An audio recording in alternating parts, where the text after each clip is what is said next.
I think it has, but I haven't watched it myself.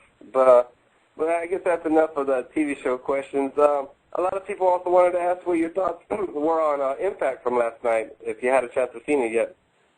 I saw most of it, but I fell asleep in like the middle of the show, so now I have to rewatch it. It kind of sucks. But I thought that there was some stuff that was completely horrible, like the women's tag team match. That was terrible. And the ladder match didn't get me, too much into it. I thought, some of the stuff with Angle and Sting, I thought made, was pretty good as far as, it was all right.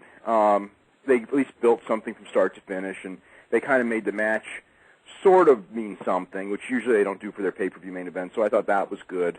And I was kind of like incredulous watching the Mick Foley thing. I mean, I knew what it would be. It was exactly what I expected. But, when it was over, I was kind of like, oh, my God. Just like, let's just put over that we're minor league another time. You know what I mean? Oh, God. It's,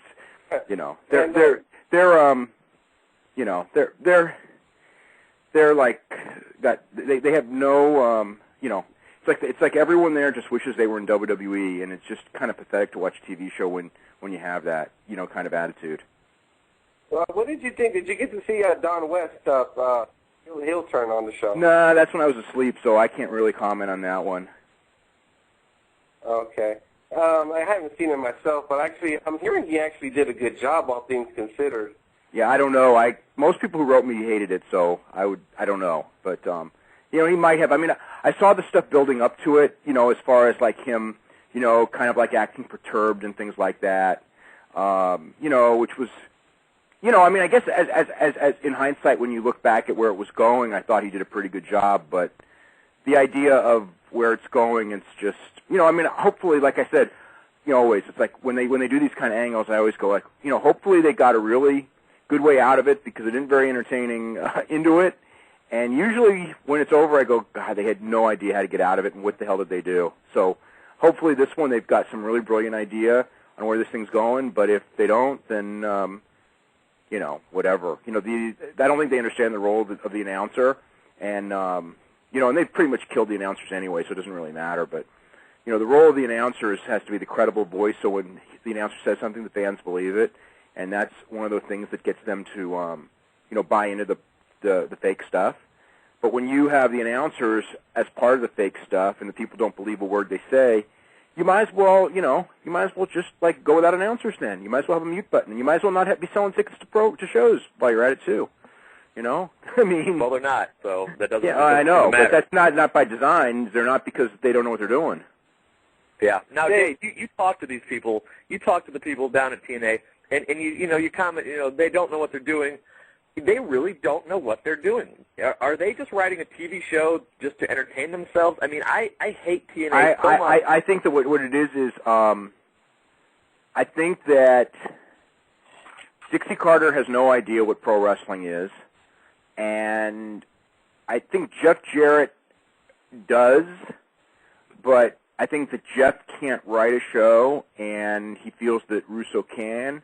And Russo has an idea of what he wants it to be, but it's something that it's just, that Crash TV formula, and, with no ideas other than let's slam the people with as much stuff, and the more I write, the better the TV is, And I don't know why they believe that there's something to that. But now that, ratings are up a little bit, they're feeling vindicated, but what does it really mean? Ratings are up because the economy's down and people aren't going outside as much, or whatever the reason is, or maybe even people are watching, people are whatever. I mean, I think like with me, it's like, and I'm not the only one. I had some friends who I've talked to today who also, basically fell asleep in front of the TV, and it's like, when I fall asleep in front of the TV, it still counts as a ratings point because the TV's on. So, theoretically, I mean, I'm not a Nielsen home, but if you were, so I don't know, maybe that's the whole thing is if you can get enough people to fall asleep in front of their TV, they'll watch the full 2 hours.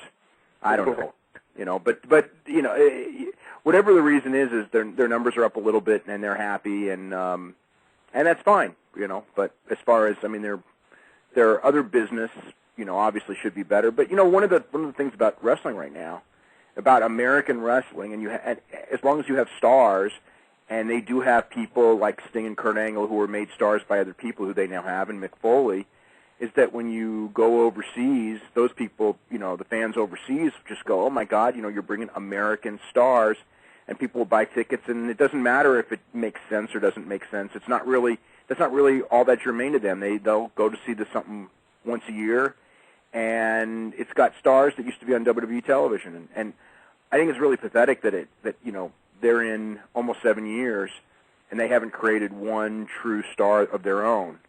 And, I mean, a good promotion would have created, those stars in the first year. And what about AJ? Isn't he close?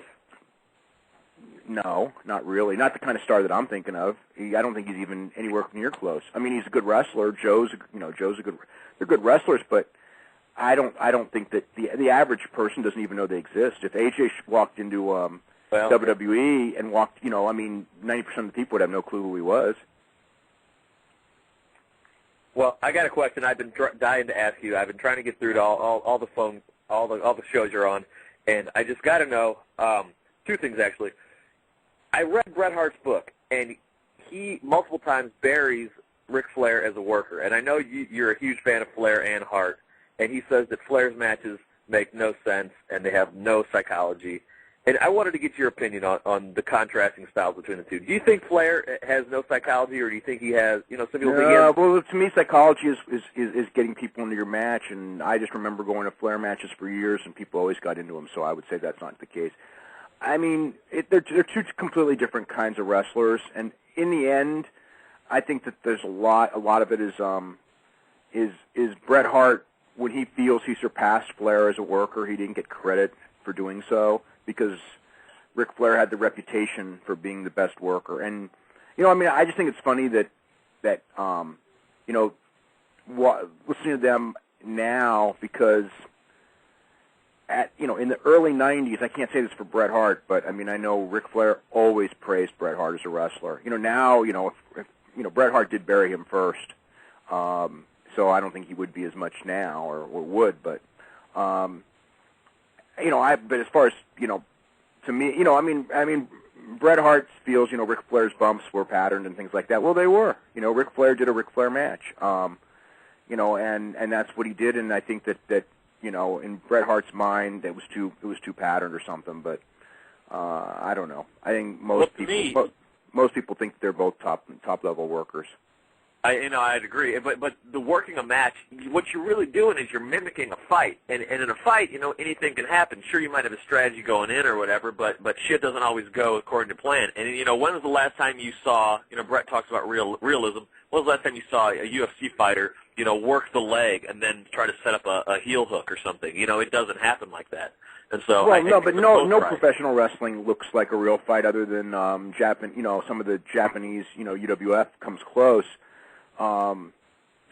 It's just not, It doesn't look like it, but it's supposed to. In theory, it should, and I think that guys who come closest to that are probably the better workers. But in the United States, I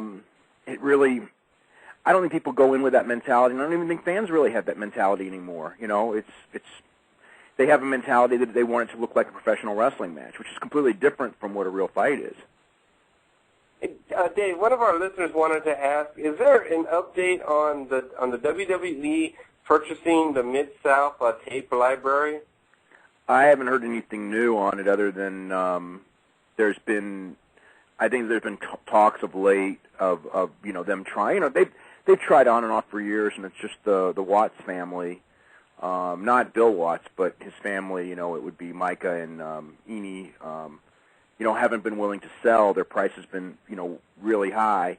Maybe now at this point, if they haven't been able to make money off the tapes, maybe, at some point, my feeling always was that they would sell because, it just would be like, it's just inevitable, just like everyone else did. I don't know where their heads are at as far as, like, if this is the time they want to sell or not.